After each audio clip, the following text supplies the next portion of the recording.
मिस्र इजरायलियों से भरा हुआ था। नया फिरौन डरता था कि इजरायली बेहद शक्तिशाली बन जाएंगे, इसलिए उसने उन्हें गुलाम बनाकर उनसे बेहद बुरा बर्ताव किया। फिरौन ने आदेश दिया कि सभी इजरायली लड़के मार दिए जाएं। एक स्त्री ने अपने लड़के को टोकरी में रखा और उसे नदी के किनारे छोड़ दिया। उसकी बहन उसे देखती रही। फिरौन की बेटी नदी के किनारे नहा रही थी।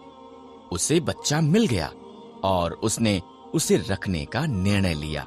उसकी बहन ने उसके पालन पोषण के लिए उसकी माता की सहायता की पेशकश की। फिरौन की बेटी ने उसका नाम मूसा रखा। मूसा बड़ा हुआ।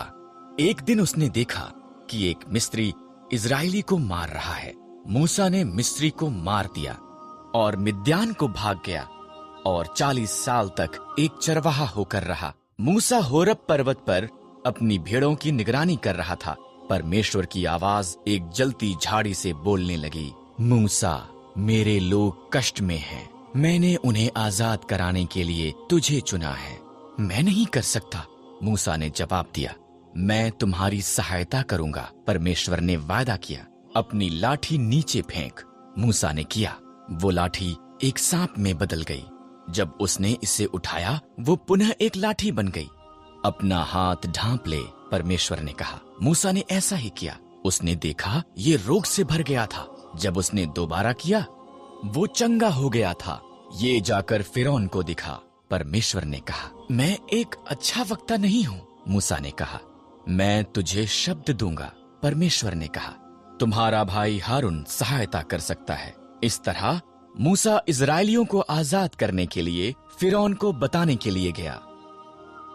मूसा और हारून ने फिरौन से कहा, इजरायलियों का परमेश्वर कहता है कि तुम उसके लोगों को जाने दो, नहीं तो बुरी बातें तुम्हारे साथ हों। पर फिरौन ने उनकी नहीं सुनी। इसलिए परमेश्वर ने मिस्र में पानी को लहू में बदल दिया।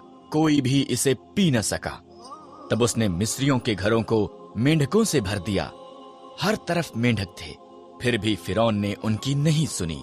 इसलिए परमेश्वर ने मिस्र के आकाश को कुट्टियों से भर दिया। वो वहां धूल के समान भर गई। फिर उसने मिस्र के देश को डांसों से भर दिया। फिर भी फिरौन ने उनकी नहीं सुनी। इसलिए परमेश्वर ने मिस्र के जानवरों को मार दिया। घोड़े, गधे, ऊंट, भेड़ें और बकरियां सब मर। फिर उसने मिस्री लोगों को फोड़े से पीड़ित किया। फिर भी फिरौन ने उनकी नहीं सुनी। परमेश्वर ने मिस्र की फसल का नाश करने के लिए ओलों की वर्षा भेजी। उनकी जौ और सन्न की फसल नष्ट हो गई। तब उसने बचे हुए फल को खाने के लिए टिड्डियां भेजी। फिर भी फिरौन ने उनकी नहीं सुनी। इसलिए परमेश्वर ने देश में अंधकार भेजा। फिर भी फिरौन ने उनकी नहीं सुनी। परमेश्वर ने कहा, मैं मिस्र में प्रत्येक पहिलौठों को मार दूंगा और सभी पशुओं के पहिलौठों को भी। मेरे लोग एक मेमने को मारें, उसे खाएं और उसके लहू को उनके द्वार की चौखट पर लगाएं। मैं लहू को देखूंगा और उनके घरों को छोड़ दूंगा। उनके बच्चे नहीं मरेंगे। तुम इसे फसह कहोगे और सदा उसे याद रखोगे। इजरायलियों ने परमेश्वर की आज्ञा मानी, पर मिस्रियों के पहिलौठे मर गए, यहाँ तक कि फिरौन का पुत्र भी। अंत में फिरौन ने सुनी और उसने इजरायलियों को जाने दिया।